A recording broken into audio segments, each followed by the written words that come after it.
Good afternoon, everyone. My name is Kyle Taylor. Today, my partner Jacqueline and I will be presenting to you the publication, Responding to Public Disclosure of Corporate Social Irresponsibility in Host Countries, Information and Ownership Control. In this publication, the authors Stephanie Liu Wang and Dan Lee dive into the academic discussion surrounding internalization theory in regard to the damaging effects of public disclosure of corporate social irresponsibility in multinational corporations and how foreign subsidiary governance can be utilized as a response to such incidents. In order for us to understand the position of this publishing, the observer must understand internalization theory and its role in this paper.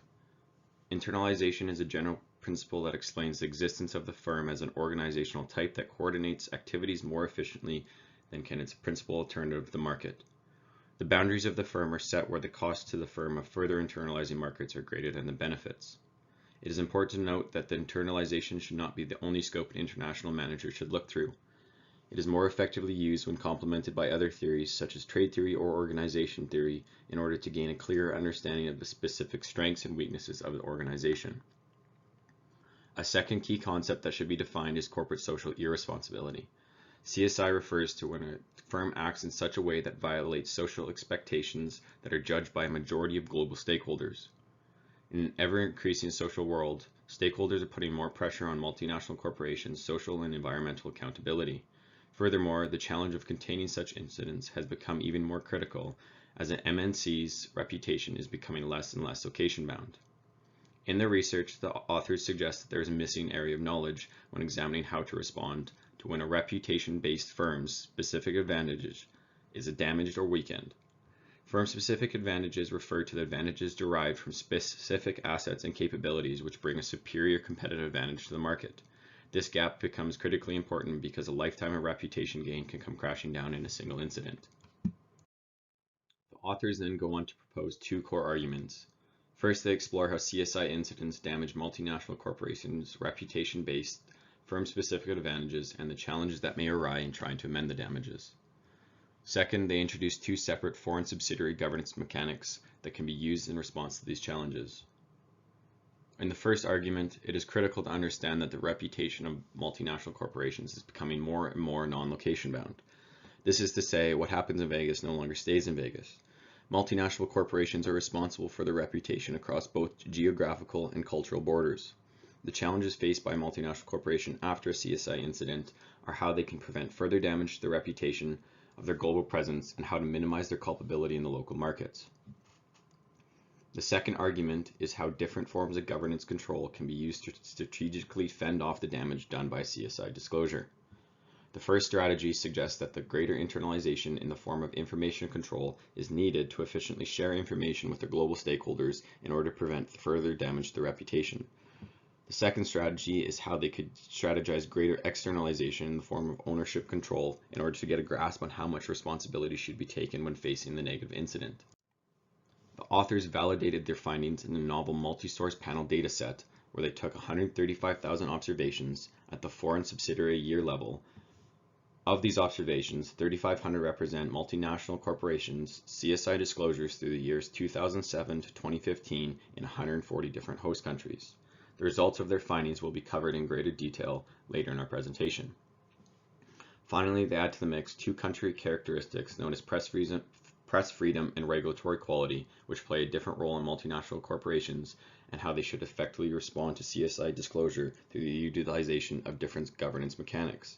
These will be covered in greater detail in the hypothesis stage. Moving on to the theoretical framework. To begin, the authors shine light on the reputation-based FSA damage in the context of public disclosure. FSAs are of such critical importance that it is said that if damaged, there is a prominent threat to the survival of the company.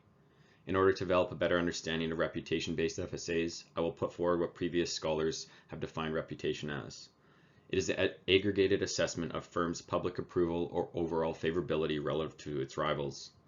Through technological development, reputation has become increasingly non-location bound, giving opportunity to strengthen a firm's reputation, but also leaving it vulnerable to global criticism. The authors chose to take a new angle on internalization research by shifting focus from building and exploiting FSAs to damaged FSAs and how the MNC can navigate that damage through internalization adjustment. More specifically, the authors will uncover the damage and context of CSI disclosure.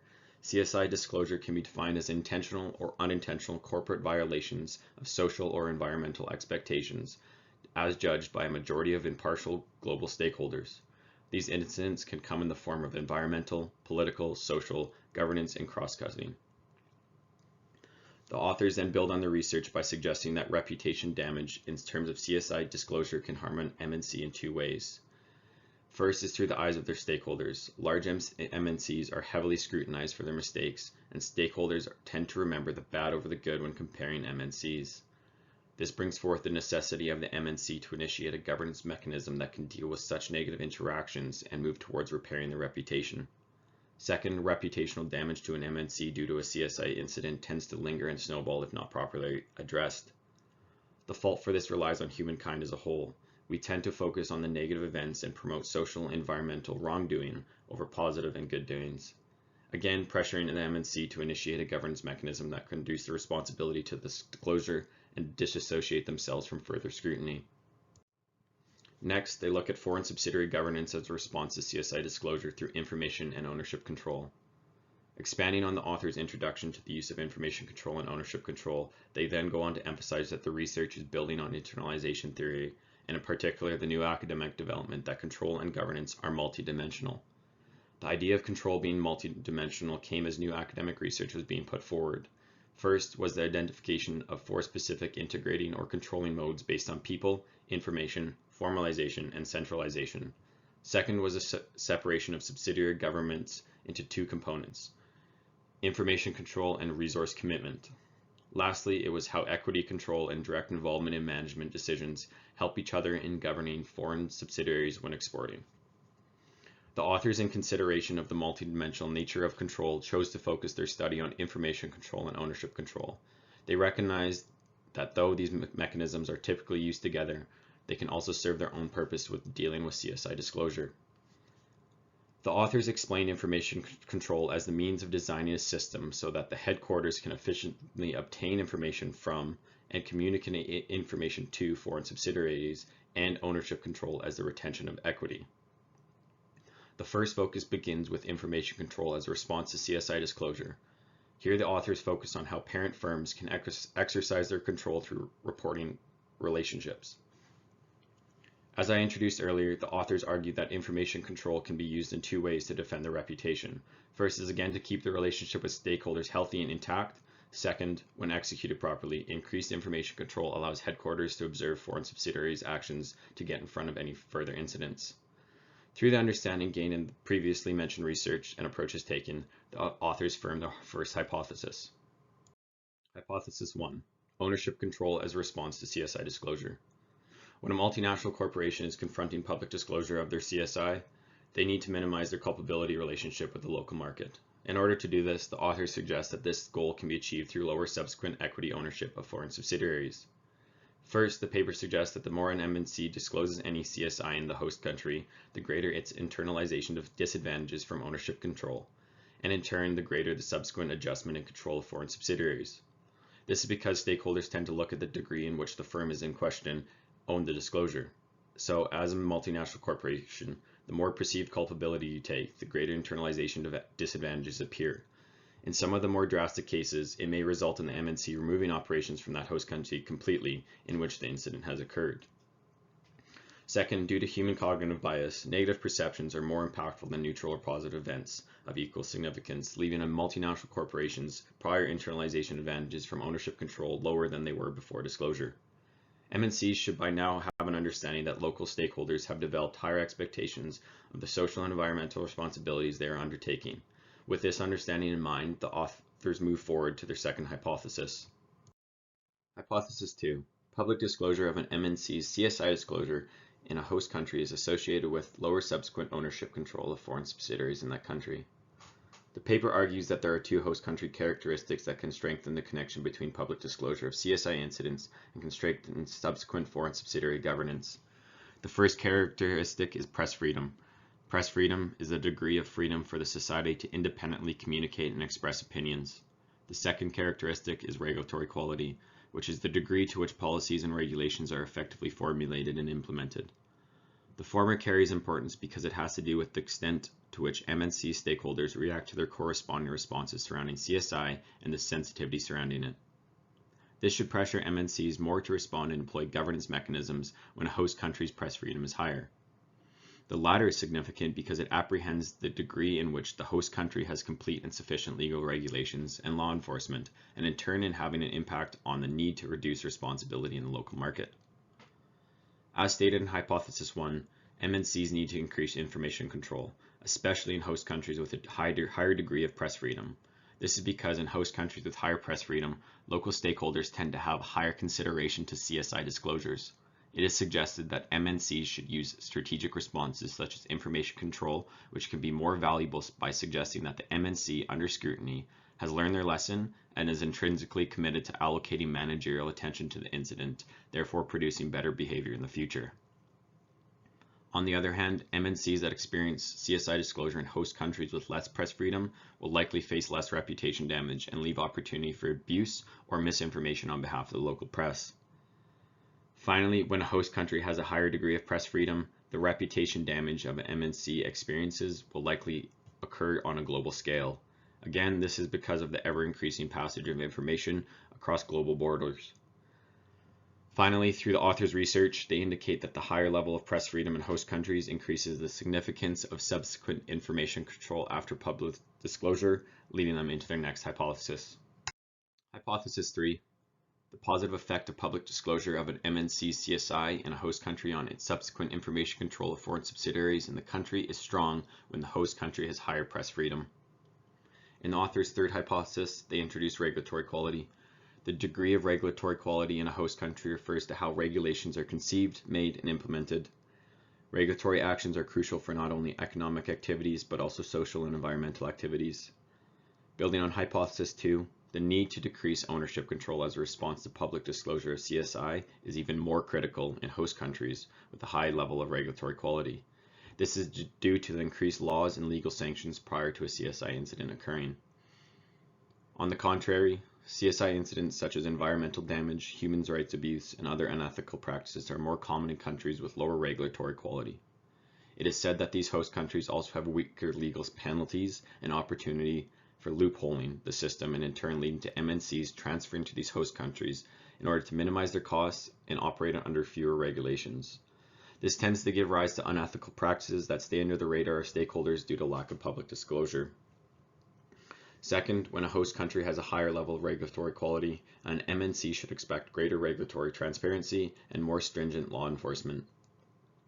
This will consequently provoke fewer alternatives such as bribery to conceal the responsibility for an incident.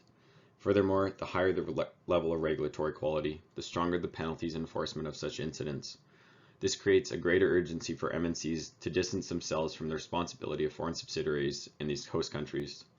On the other hand, when a host country has a lower level of regulatory quality, the nature of weak enforcement and undistinguished laws and regulations can make it very difficult for MNCs to interpret and respond to the host country's governments.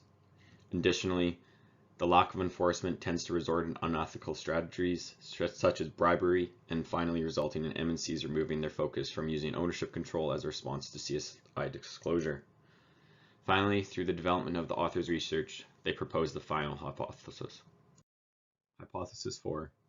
The negative effect of public disclosure of an MNC CSI in a host country on its subsequent ownership control of foreign subsidiaries in the country is stronger when the host country has higher regulatory quality. I will now pass you on to my colleague Jacqueline, where she will introduce the research methods taken, the author's findings, and finally the conclusion. Thank you. Thank you, Kyle. The data gathered for the article was collected from two sources. First, Directory of Corporate Affiliations DCA of the LexisNexis Group, which had provided information on worldwide subsidiaries, parent companies, and MNC foreign subsidiary governance. This database mainly comprised of the ownership profile and subsidiary reporting linkages on a yearly basis. The second one is a Zurich-based data provider and consultant, RepRisk, which provided information on publicly disclosed CSI incidents, on social and environmental controversies and incidents. They first detected all the daily potential incident of CSIs and then reported the involvement of the companies and analyzed the magnitude of the incident.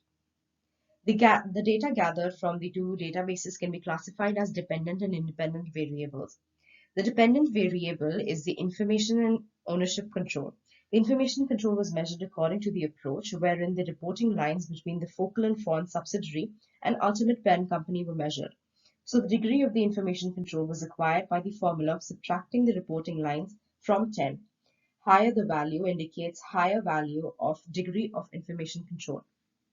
The independent variable is the public disclosure of CSI incidents, which was measured by severity and reach.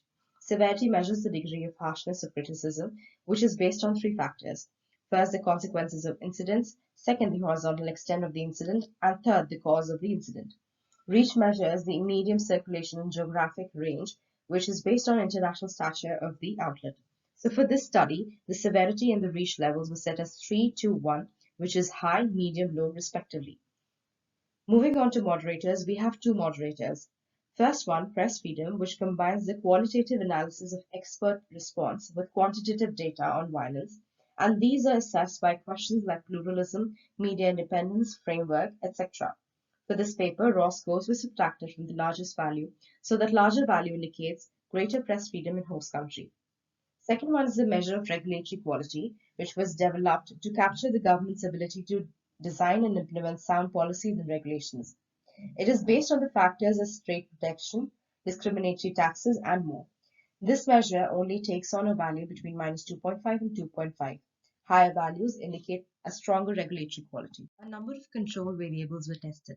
Starting with firm-level characteristics that affected subsidiary governance in a host country that included parent company size and parent company age, which may affect configurations of informational structure and ownership in subsidiaries. Then comes foreign subsidiary size, which may affect the amount of attention and allocation of resources the parent company provides. Parent company performance affected the amount of attention or resources that it can allocate to a subsidiary. Production diversification was measured from corporate affiliation database by taking the number of industries judged by four-digit standard industrial classification SIC codes in which the focal MNC operates. The focal MNC CSI profile was also controlled.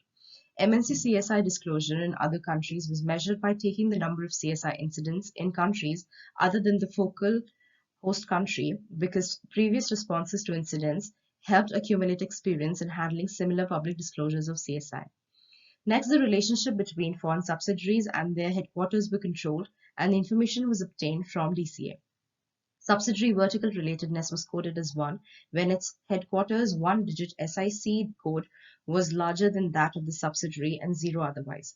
A dummy variable was included, which was equal to 1 if the focal subsidiaries operated in labor-seeking industries or industries seeking raw materials.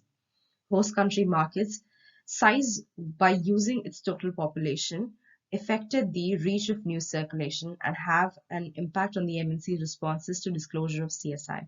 The geographic distance between each home and host country pair and whether the home and host country pair share common languages were also taken, as these can affect the spread of incidents on CSI and the potential impact in the focal host country. Moving on to the estimation methods, panel estimation was conducted for this analysis. All models were estimated with firm-level fixed effect models with robust standard errors to test the hypothesis. 1 year lag for all incidents, moderator, and control variables was used to empirically model the dependent variable as subsequent responses after CSI incidents. With fixed effect estimation, all-time invariant heterogeneities were controlled. To account for possible non-independence of observations within the same MNC, prior studies in reporting robust standard errors that were clustered at MNC were followed.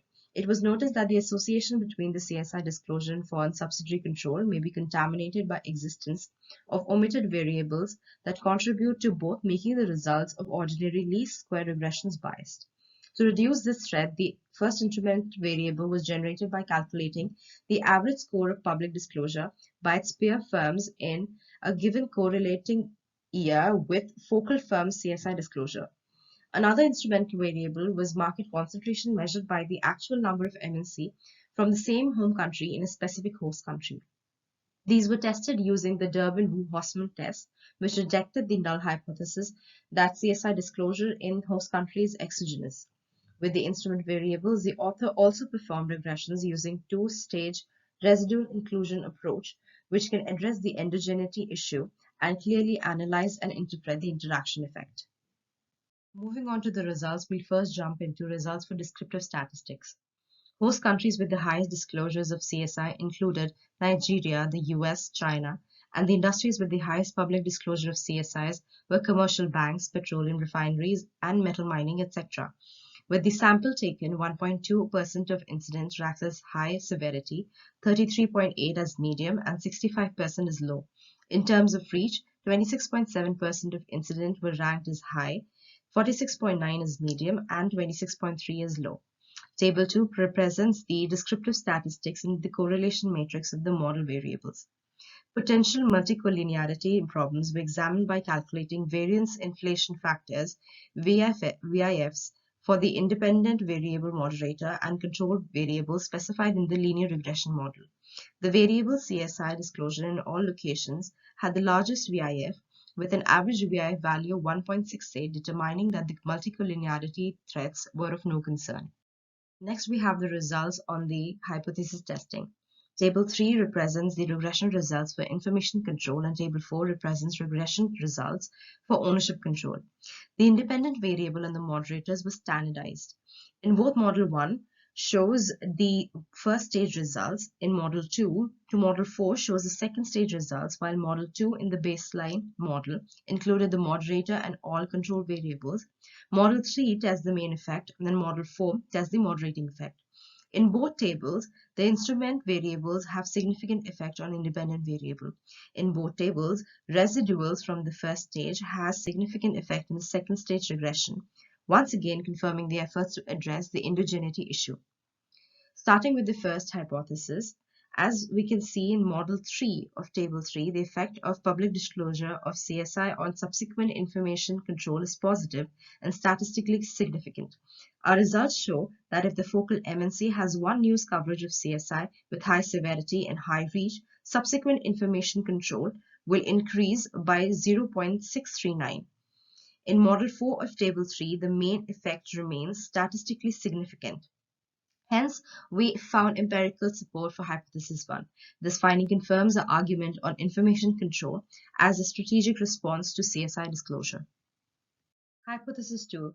For hypothesis 2, as shown in Model 3 of Table 4, the effect of public disclosure of CSI on the subsequent equity holdings of foreign subsidiaries is negative and statistically significant, suggesting that if the focal MNC has one news coverage of CSI with high severity and high reach, subsequent owner control will decrease.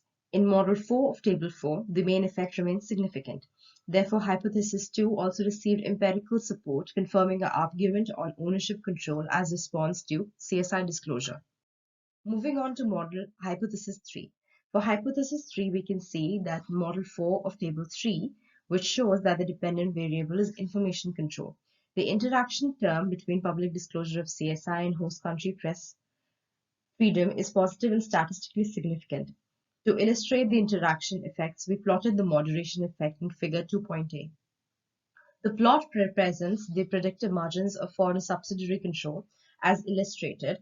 A public disclosure of CSI in host countries has positive effect on subsequent information control of foreign subsidiaries when host countries have lower press freedom. The effect becomes much weaker with a flatter slope. The 95% confidence intervals don't overlap.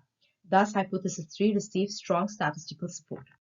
Moving on to hypothesis 4, as shown in Model 4 of Table 4, for which the dependent variable is ownership control, the interaction between public disclosure of CSI and host country regulatory quality is negative and marginally significant. In Figure 2b, we notice that public disclosure of CSI in host countries have negative effect on subsequent equity control of foreign subsidiaries when lost when the host countries have higher regulatory quality. Although the 95% confidence intervals overlap, the proportion overlap is not large because the overlap of the 95% CSIs is no more than half the average of margin of error. Unsupported results occur when the extreme values of one coefficient overlap with the most extreme values of the other, thus representing a situation in which it is highly unlikely that both coefficients will be at extreme end of the confidence interval. Taking a conservative approach, we suggest that hypothesis 4 received partial empirical support. Also, statistically significant coefficients were observed for several control variables like CSI disclosure in other locations, is negatively associated with subsequent information control, and is positively related to subsequent ownership control. Host country population is negatively related to information control. A parent company's age and a parent company's performance are negatively related to ownership control of foreign subsidiary. It is also interesting to note that the foreign subsidiaries are vertically related to headquarters or seeking resources in host countries have less control of information. Moving on to robustness checks and additional analysis. Firstly, the result of data set driven by outlying nations, host countries that accounted for a larger sample size like the UK and the countries with the lowest sample size like Albania of a sample were removed. Exclusion of these countries did not change the result. Secondly, although the MNC's overall rating of CSI as a proxy for their tendency to be responsible was controlled, a robustness check was conducted by replicating the analysis using sample of MNCs with at least one CSI disclosure. The hypothesized results remain the same. It demonstrates that the pattern underlying how internalization can be affected by the magnitude of CSI disclosure are similar between responsible and irresponsible MNCs as well as among irresponsible MNCs. Thirdly, CSI disclosure was checked to see whether it affects ownership type and focal host country. An ANOVA test was conducted and it was found that the foreign subsidiaries involving ownership types changes experience a higher CSI disclosure, which suggested that a greater CSI disclosure not only affects the amount of decrease in equity holdings, but also the type of ownership. And although institutional distance and host country information and communication technologies are important controls, adding the two variables to the model did not affect the result. However, host country information and communication technologies are highly correlated with host country press freedom and regulatory quality. Both variables are excluded from the final model. Discussions in conclusion. We'll talk about theoretical implications first.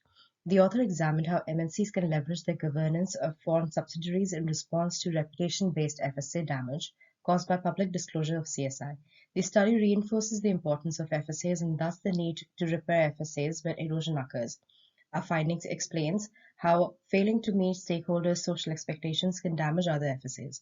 This is important because whereas the high-order ownership advantages can be location-based, the damage to other FSAs is not location-bounded and can result in escalated global reputation-based FSA erosion and endanger MNC's global operation. In addition to the focus on reputation-based FSA damage, the research widens the existing internalization literature by demonstrating the multidimensional nature and function of internalization. Distinctive roles in MNC's responses to CSI disclosure was demonstrated. The findings indicate that the strategies to prevent the erosion of FSA need to match the press freedom and regulatory freedom of host countries. Hence, the focus supplements the existing theme of internalization contingencies and enriches the variety of specific country conditions. It shows the host country conditions may stimulate the responses of MNCs to incidents of CSI if they occur. This study contributes not only to internalization theory by emphasizing the internalization implications of FSA damage, but also to broader research stream on CSI. This study includes a broader coverage of home and host countries, thus complementing existing studies focusing on home country. Moving on to managerial implications. For practitioners, this study highlighted that modifying foreign subsidiary governance is a critical response to CSI disclosure. Although ownership control may be beneficial in exploiting technological and managerial advantages, it can have some internalization disadvantages and thus backfire in the face of publicity about CSI.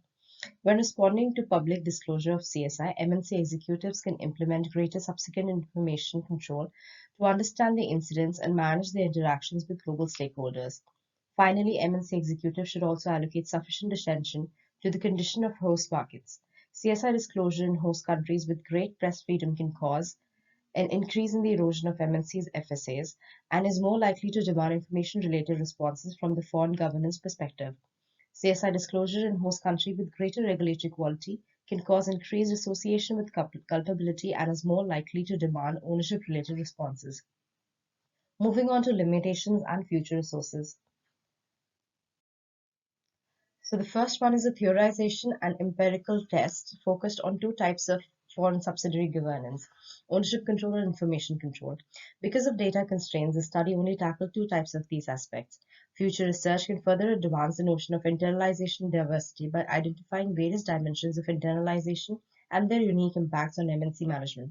It will be fruitful for research to investigate possible overlaps and interactions across various internalization dimensions and their joint configuration effects on MNC strategy implementation and performance. The second one, our study was able to establish the main relationship between public disclosure of CSI and MNC subsequent foreign subsidiary governance. However, we are unable to capture the mandates and attitudes of MNCs and the related stakeholders towards CSI because of the reliance on secondary data. Hence, future research can design and obtain primary data to understand executives' views and stakeholders' expectations of CSI. Third, for MNC operating in multiple host countries, their foreign subsidiaries often do not stand alone. We were able to examine the governance of foreign subsidiaries, but unable to examine the governance of the external suppliers because of a lack of related data. We call for future research to explore how MNCs navigate potentially incompatible goals from different parties in the external global value chain when addressing CSI occurring in individual host countries and in general. Fourth, it was unclear whether the inclusion drawn from an analysis of large public firms will hold for privately held or smaller firms. For one thing, CSI by private and smaller firms may or may not be detected and disclosed at the same time as it is for the larger public firms because of information constraints and potentially less public attention. It would be valuable for future research to obtain data to examine the possible variance in CSI practices and responses between these different types of firms. Now, jumping on to the impact in the Canadian market, I would like to start by taking the example of the mining industry case in Canada to highlight the key giveaways from the paper. So the first case that we're going to discuss is the Hudbay Mining Company. In 2007, the owner of Sky Resources allegedly raped 11 women from an indigenous community in Guatemala. In 2008, Sky Resources was acquired by the Canadian mining company Hudbay Minerals. Since Guatemala is a relatively smaller country and the severity and reach level was very low, at the initial stage the case was not allowed to be heard in Canada or in Guatemala, but with time there was a progress. So there was a low press freedom with a weak regulatory quality. And there was a high degree of information control, but low ownership control. There was no attention given to the case, and it was much later, in 2011, that the case was taken up by an Ontario law. So this change triggered due to the incidents already growing up in the mining industry. Moving on to the second case, we will go to 2014, where 7 Guatemalan plaintiffs launched a civil suit against Tahoe Resources, alleging negligence and battery at the hands of mine security. This was the first time the Canadian court agreed to allow foreign plaintiffs to seek justice in Canadian courts for incidents allegedly to have occurred abroad. As I had mentioned earlier, that the previous case of the Hudbay mining was taken in 2011 because the entire focus was on the mining company. The information control of the company was jeopardized. Hence, the transparency in the CSI incidents is essentially required with the factors like press freedom and regulatory quality.